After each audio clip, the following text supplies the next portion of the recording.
Bismillahirrahmanirrahim. Bismillahirrahmanirrahim. Assalamualaikum warahmatullahi wabarakatuh. Alhamdulillah wassalatu wassalamu ala Rasulillah. Asyhadu an la ilaha illallah wahdahu la syarikalah wa asyhadu anna Muhammadan abduhu wa rasuluhu la nabiyya ba'dah. Rabbi syrah li sadri wa yassir li amri wahlul 'uqdatam min lisani yafqahu qawli, amma ba'd.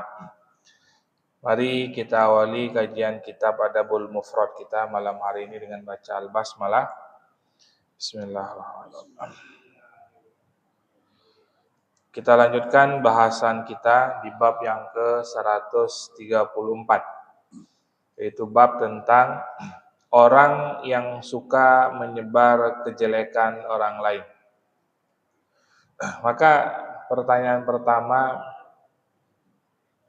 pantas apa? Boleh enggak kita nyebar kejelekan orang? Dapat nih postingan tentang kejelekan orang. Boleh enggak kita nyebarin? Hah? Kalau junjungannya, ya boleh. Kalau beda, bukan junjungannya, memang ini yang ku cari. Udah lama aku cari nih berita ini. Ya, udah lama. Kok gatal kali kita.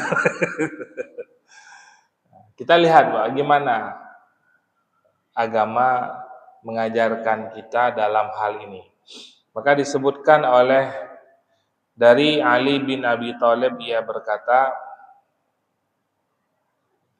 la takunu ajalan madhayi' budran fa inna min waraikum bala'an mubarrahan mumallahan wa umuran mutamahalah radahan.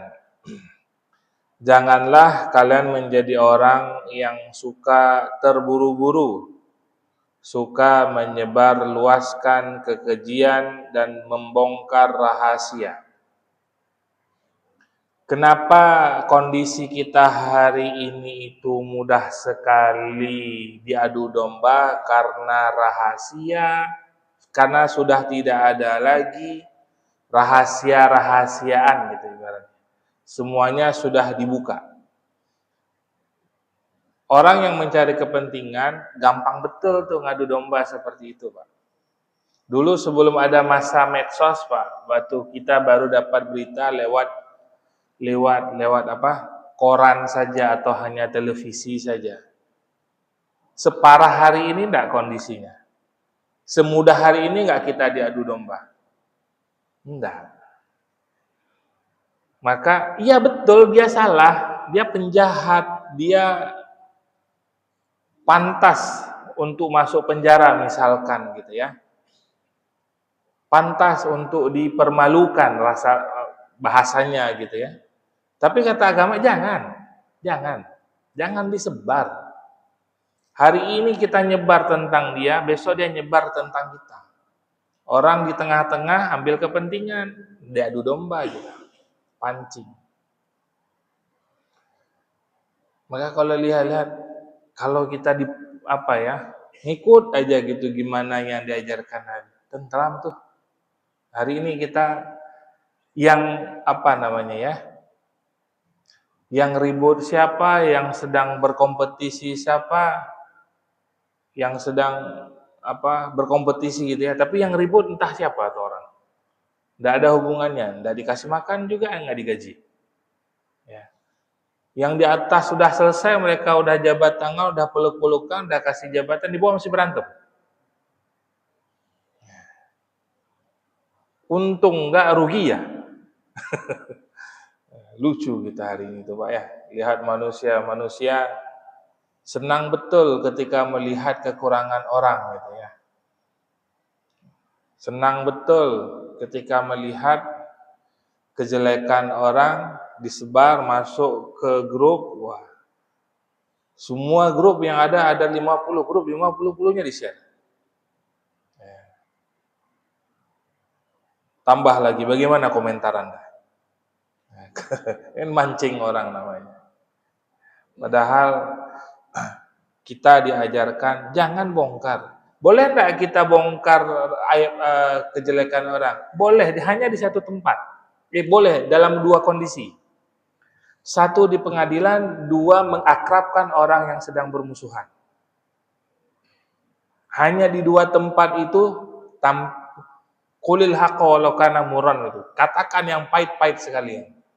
Di pengadilan jangan ditutup-tutupin. Nah, ini malah di pengadilan malah ditutup-tutupin, di media habis-habisan. Kebalik-balik. Dalam dua kondisi itu boleh kita buka. Boleh kita nutup gitu ya. Ketika di pengadilan semuanya sampaikan. Jangan, nggak perlu ditutup-tutupin karena memang di situ kita ingin mencari kebenarannya. Lah hari ini ada postingan debat kusir dalam komentarnya. Hendaklah diproses, yang ada dosa kita bertambah.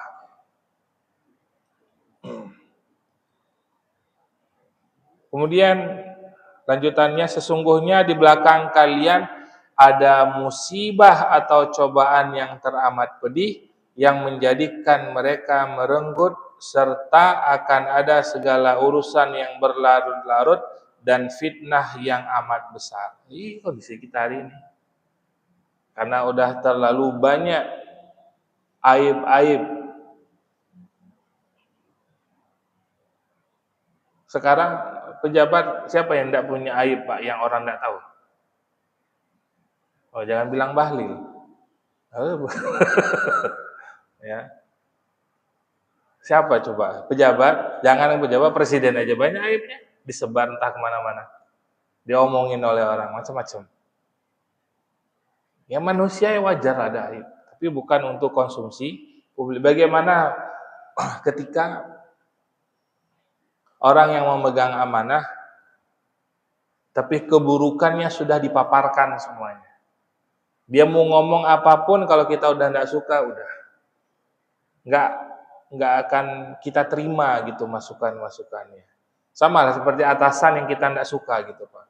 Dia mau ngomongin kita apapun, kita anggap angin aja begitu.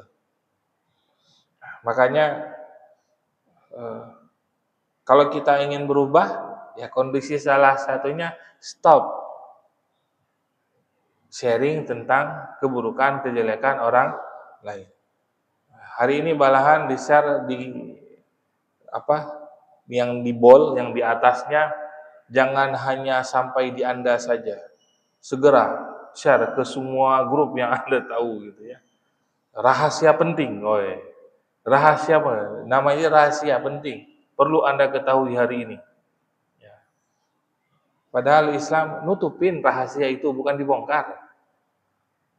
Ada sunnahnya itu, ketika dapat rahasia ditutupin, bukan disuruh bongkar, bukan untuk diungkapkan. Ada sahabat Nabi yang dikasih tahu tentang orang-orang munafik. Sampai Nabi meninggal, ini orang tidak pernah ngomong. Sampai Sayyidina Umar setiap kali itu memilih pejabat, selalu nanya, kalau ini gimana? Kalau ini gimana? Aman. Cuma begitu doang, udah. Kalau nanya sesuatu diem aja, ini dicurigai. Tiap kali ada sahabat yang meninggal, Sayyidina Umar patokannya sahabat Nabi tadi. Kalau dia ikut sholat, Umar ikut sholat.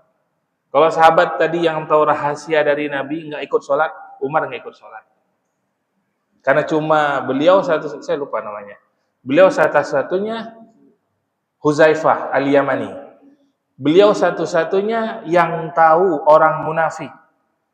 Secara khusus Nabi nyampaikan namanya, disebutin semuanya. Cuma satu orang itu. Beliau jaga sampai beliau meninggal. Ada sahabat lagi menjadi rujukan ilmu. Kata beliau, apa yang aku keluarkan hari ini itu baru setengahnya. Setengahnya lagi banyak yang kusembunyikan. Karena kalau disampaikan perang nih. Kalau disampaikan ribut nih umat.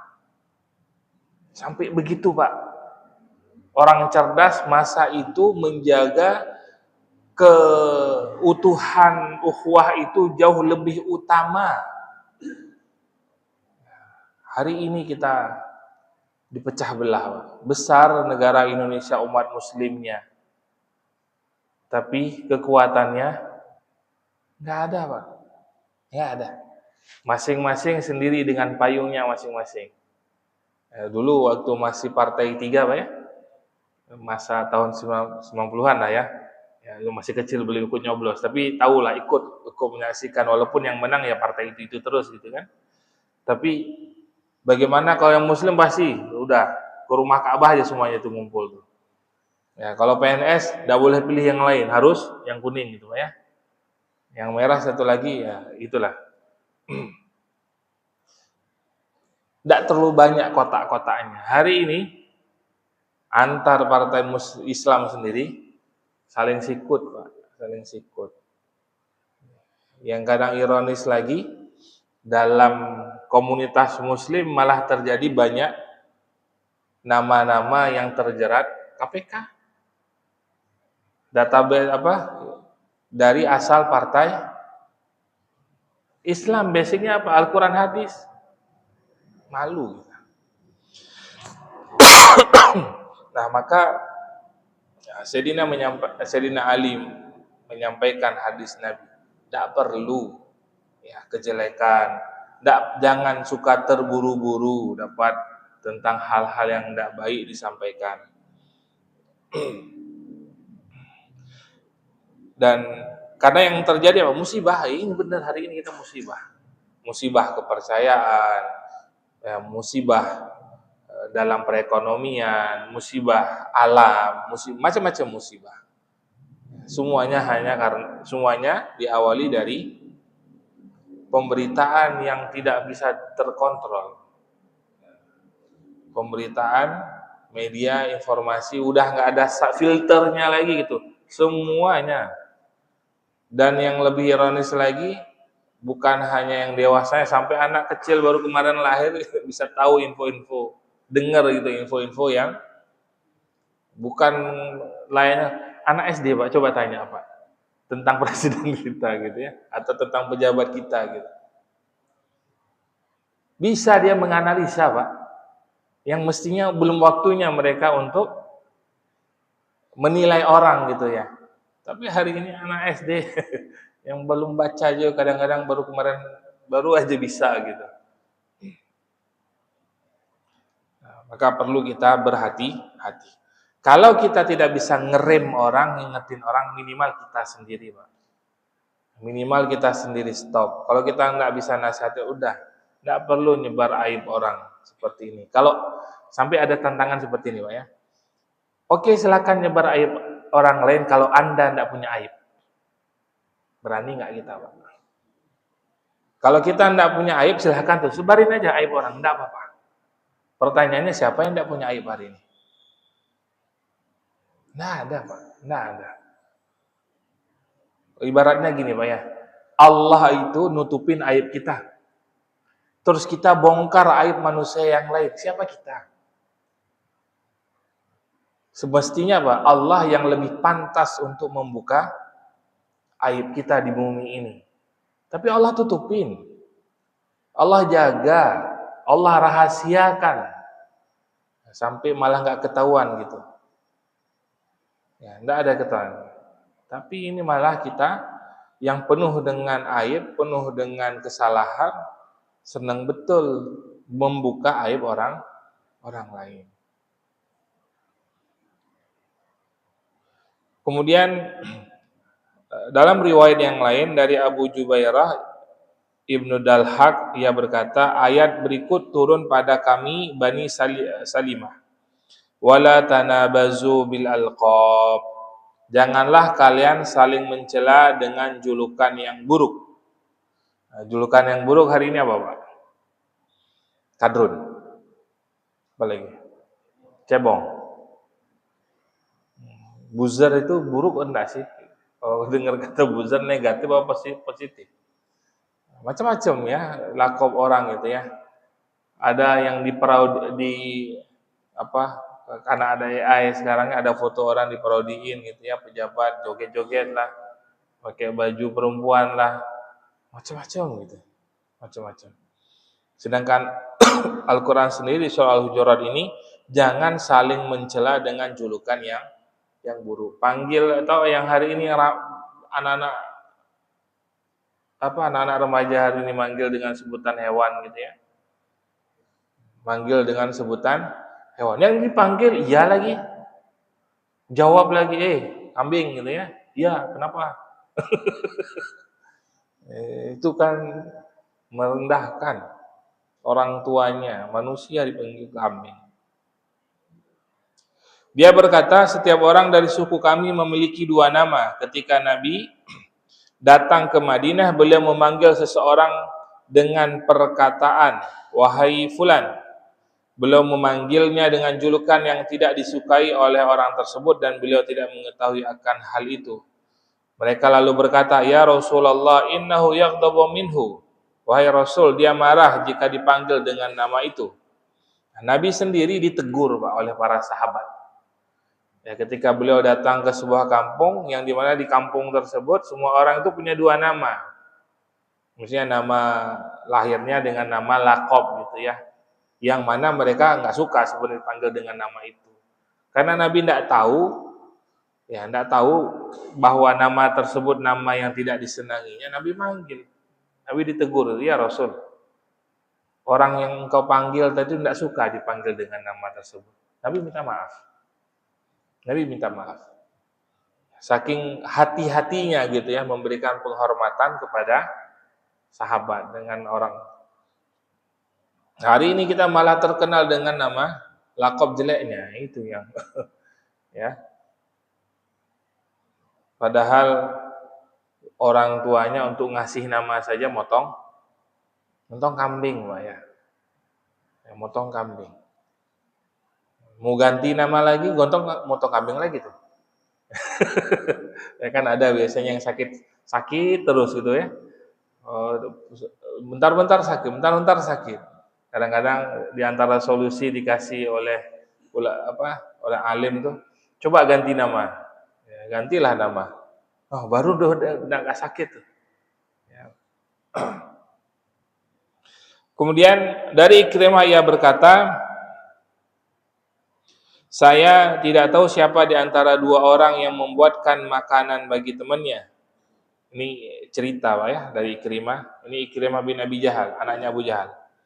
Ibnu Abbas atau saudara sepupunya, ketika budak wanitanya bekerja di antara mereka, lalu ada salah seorang dari mereka berkata kepadanya, ya zaniyah, wahai penzina. Manggil orang dengan sebutan tercela. Walaupun budak ya Pak ya, walaupun budak gitu ya. Ibaratnya budak masa itu kan seperti barang gitu, mau diapain aja boleh. Tapi pada sampai level yang paling rendah pun derajat manusia masa itu dilarang untuk mencelanya dengan sebutan yang tidak baik. Ibnu Abbas berkata, mah gitu ya. Mah itu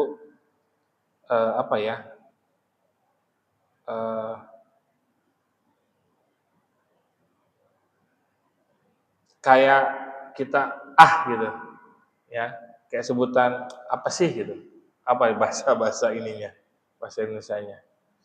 Nah, mah illam tuhaddaka fid dunya tuhaddaka fil akhirah. Jika dia tidak melaksanakan had atau balasan atau hukuman bagimu di dunia, dia akan melaksanakannya di akhirat. Maka ketika kita menyebut seseorang dengan nama yang tidak disenanginya atau nama hinaan, kalau Allah tidak mendatangkan balasannya di dunia, nanti di akhirat. Artinya apa? Perbuatan ini dituntut nanti di akhirat. Kemudian orang itu berkata, afara'aita in kana kadzalika. Gimana kalau memang berbuat demikian? Maksudnya, memang dia penzina kok gitu. Memang dia penzina kok, gimana? Kan ada begitu Pak ya. Saya panggil dia, memang dia pencuri gitu misalkan. Memang dia koruptor kok. Gimana kalau begitu, kata sahabat.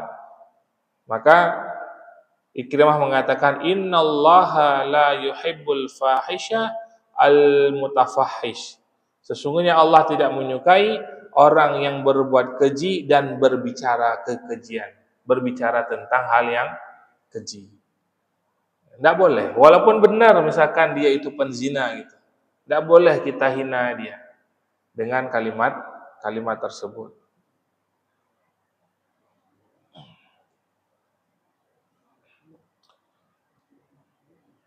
Kemudian Ibnu Abbas berkata, innallaha la yuhibbul fahisha al mutafahish. Nah, itu tadi bab tentang larangan kita mencela orang lain dalam berbagai macam kondisi, kecuali dalam persidangan. Dalam persidangan boleh, mencari keadilan boleh, tapi di luar kondisi itu jauh-jauh betul kita mencari-cari, apalagi mencari tajassus. Tajassus itu sengaja mencari-cari kesalahan. Kan ada hari ini Pak ya, nunggu nih dia terpeleset nih ngomongnya nih. Kalau pejabat publik itu dari 1 jam dia bicara, pasti adalah yang kepleset kita ngomong itu Pak ya. Orang-orang hari ini, ya itulah yang bagian dipotong, yang di-share itu. Itulah yang dijadikan sebagai bahan postingannya. Yang jahatnya lagi, kadang orang itulah mata pencahariannya gitu Pak. Dia dengar, dia cari kesalahan orang, dia posting. Nanti kan banyak viewernya. Gitu ya, dapat AdSense dari medsosnya.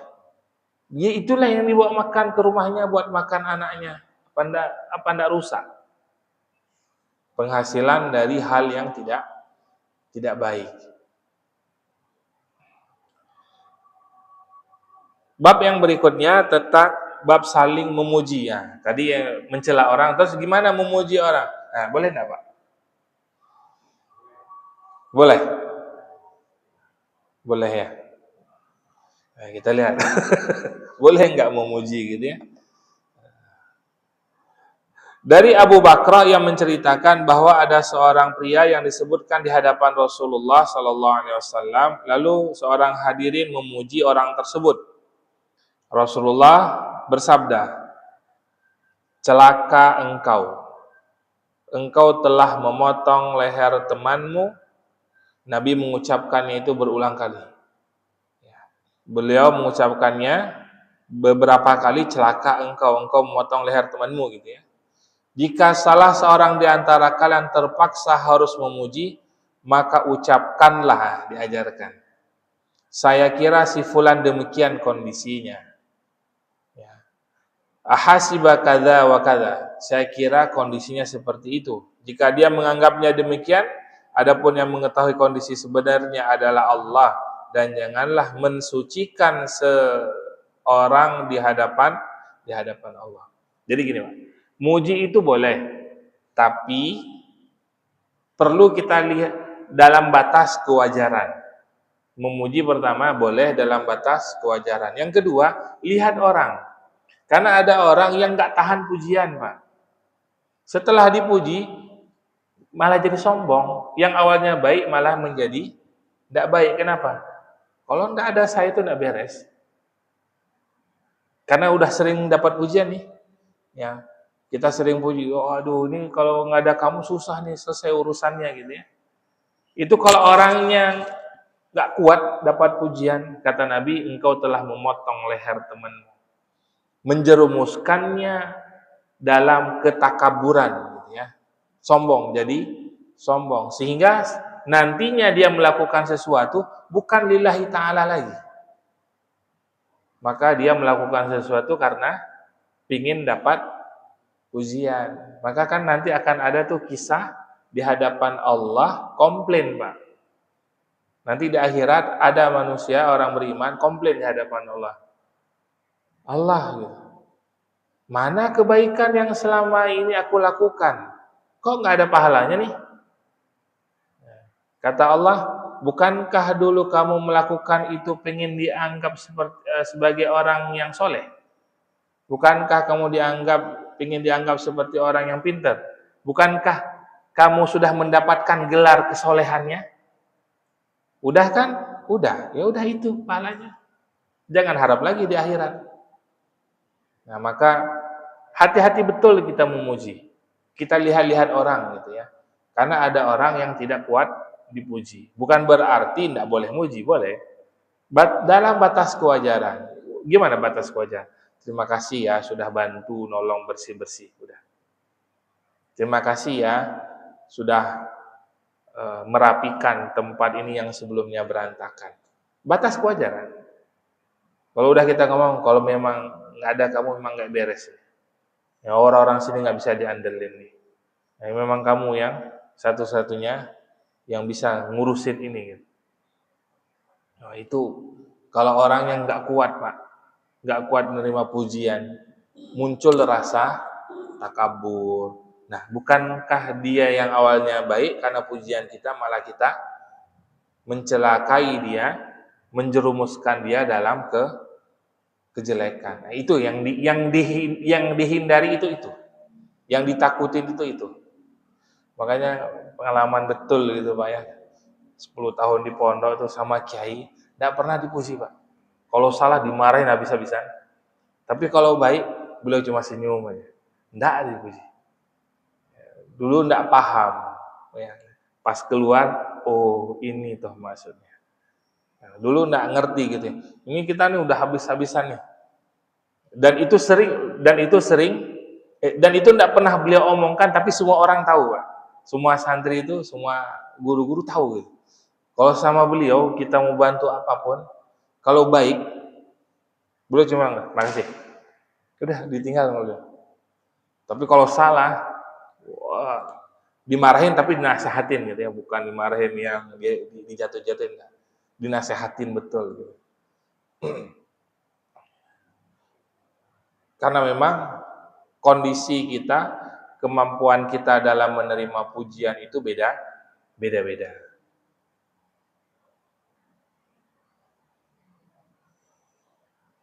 Fir'aun, Pak, kenapa dia ngaku-ngaku jadi Tuhan? Karena terlalu banyak yang muji. Kekuasaan dia punya, pemerintahan dia bagus, pembangunan dia besar. Semua orang muji, Pak. Semua orang muji. Karena kehebatan dia dalam memimpin. Sampai terucap oleh yang orang sekitar dia, emang kalau nggak ada Anda Tuhan ini, gimana negara ini? Karena merasa udah mendapatkan pujian yang terlalu berlebihan, kelihatannya aku nih Tuhan deh. Kelihatannya aku nih Tuhan. Pantas jadi Tuhan aku nih. Fir'aun itu bukan raja yang rakyatnya sengsara, enggak. Sejahtera, Pak. Sejahtera betul. Bagus gitu pemerintahannya. Dapat pujian terus, dipuji terus. Nah, akhirnya ujung-ujungnya apa? Aku nih Tuhan kelihatan. Cara dia mengaku diri Tuhan gimana Pak? Dibawa 2 orang. Satu dia tusuk pakai pisau mati, yang satu nggak diapa-apain. Ini bukti aku Tuhan. Ya, buktinya dia mati, yang ini hidup. Ya jangankan dia, kita juga bisa. Logikanya begitu gitu. Ya, berarti yang dia pingin bunuh mati, yang nggak dibunuh hidup. Jadi menurut dia yang aku tinggalkan maka dia akan hidup, yang aku celakai maka dia mati. Konsep ketuhanan ala Fir'aun. Kemudian Abu Musa berkata, Rasulullah SAW mendengar seorang pria berlebih-lebihan dalam memuji seseorang. Rasul SAW bersabda, ahlaktum au qata'tum zahrar rajul. Kalian telah membinasahkan atau mematahkan punggung orang itu.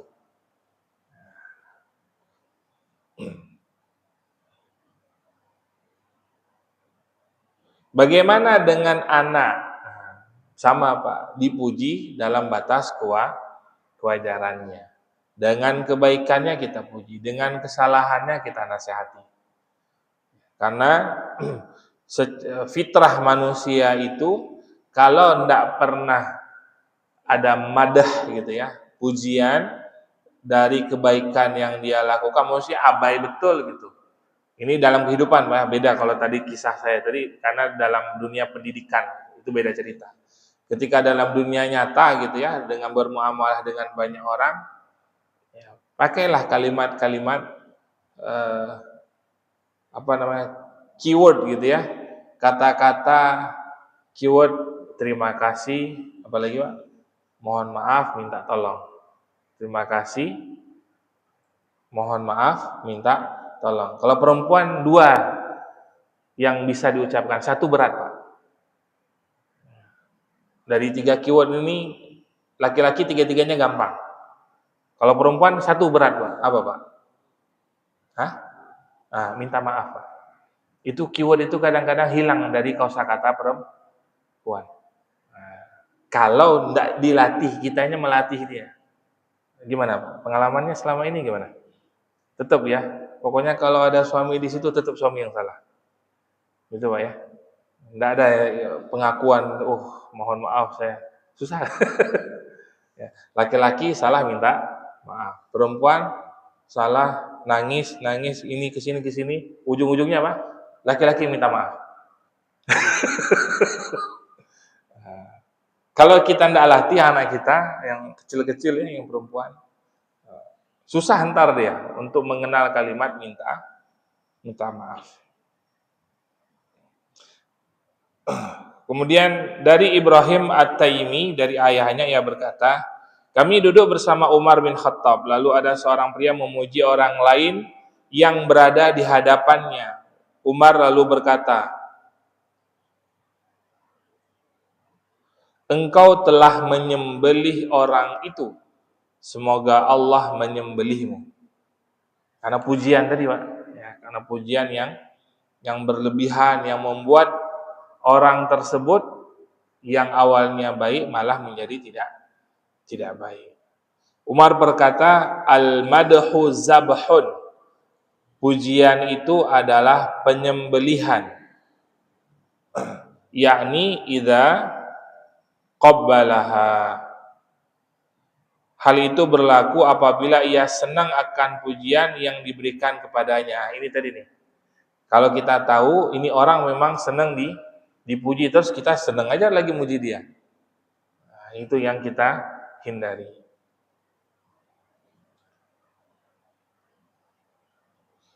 Kemudian lanjutan dari bahasan tentang pujian, bab seseorang memuji teman jika aman dari fitnah. Nah, ini Pak, poinnya Pak ya. Poinnya, kita kenal karakter orang ini.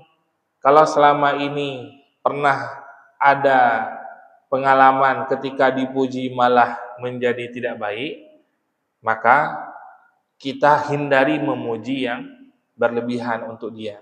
Dari Abu Hurairah yang menceritakan bahwa Rasulullah SAW bersabda, pria terbaik adalah Abu Bakar. Nah, ini kan pujian Pak ya. Ini pujian nih yang Nabi pernah sampaikan. Pria terbaik itu adalah Abu Bakar, Umar, Abu Ubaidah, Usaid bin Hudayr, Sabit bin Qais bin Syammas, Mu'az bin Amru ibnul Jamuh, dan Mu'az bin Jabal. Kemudian beliau mengatakan, wa bi'sar rajul fulan, pria terburuklah fulan dan fulan. Wa bi'sar rajul fulan. Beliau menyebutkan 7 nama. Nabi sendiri dalam hadis-hadis tentang keutamaan seperti ini, al-mubasysyiruna fil jannah, itu kan pujian juga. Orang-orang sahabat yang 10 orang sahabat yang langsung masuk surga.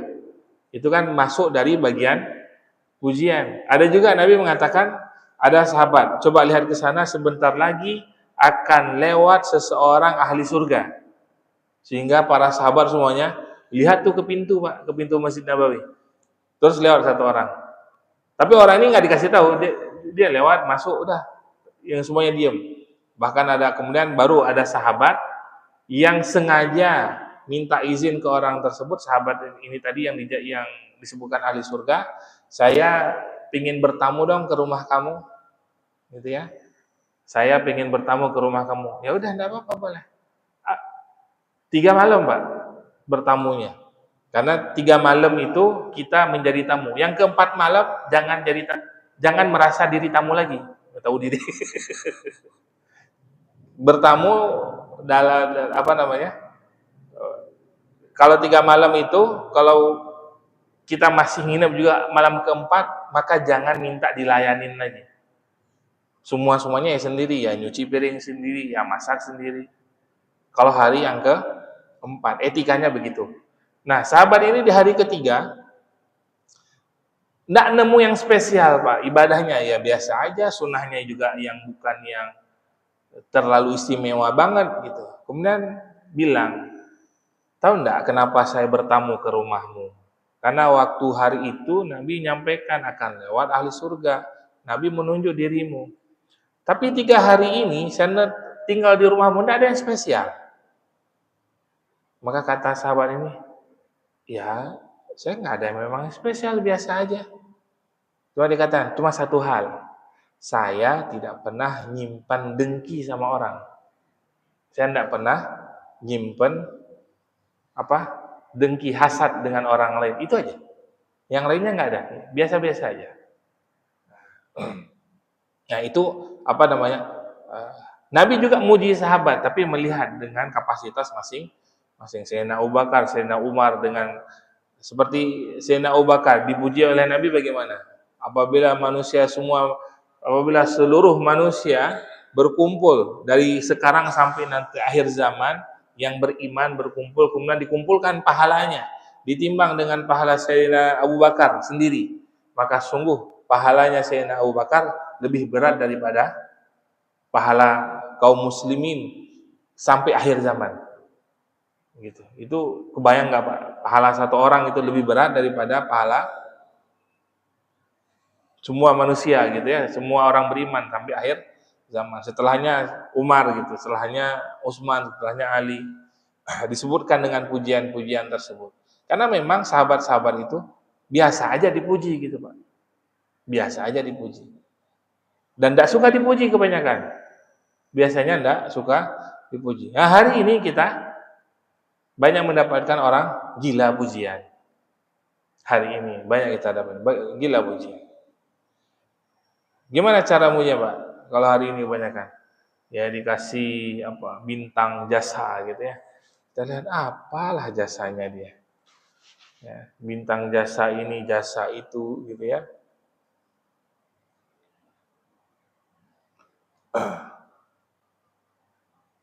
Nah, di bab yang berikutnya masih bagian dari bab yang di atas tentang pujian, bab menyiramkan pasir ke wajah orang yang doyan memuji, suka memuji. Dari Abu Ma'mar, ia berkata, ada orang pria berdiri memuji salah seorang gubernur, Miqdad. Lalu Miqdad atau Ibnul Aswad lalu menyiramkan pasir ke wajahnya dan berkata, amarona Rasulullah sallallahu alaihi wasallam an nahsi fi wujuhil madahin at-turab. Kami diperintahkan oleh Rasul untuk menyiramkan pasir ke wajah orang yang suka muji. Nah, gitu, Pak. Hari ini kalau disiram pasir malah berantem gitu. Tapi kalau kita yang paham gitu ya, udah baca udah dengar kajiannya, oh udah saya salah muji orang tadi.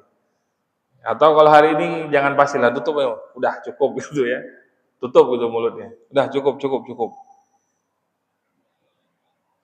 Dari Atha ibnu Abi Rabah bahwa ada seorang pria memuji orang lain di hadapan Ibnu Umar. Ibnu Umar lalu menyiramkan pasir pada mulutnya dan berkata, Rasulullah SAW bersabda, idza ra'aitumul maddahin fahsu fi wujuhim at-turab. Kalau kalian lihat ada orang yang muji orang lain, maka lempar pasir ke wajahnya.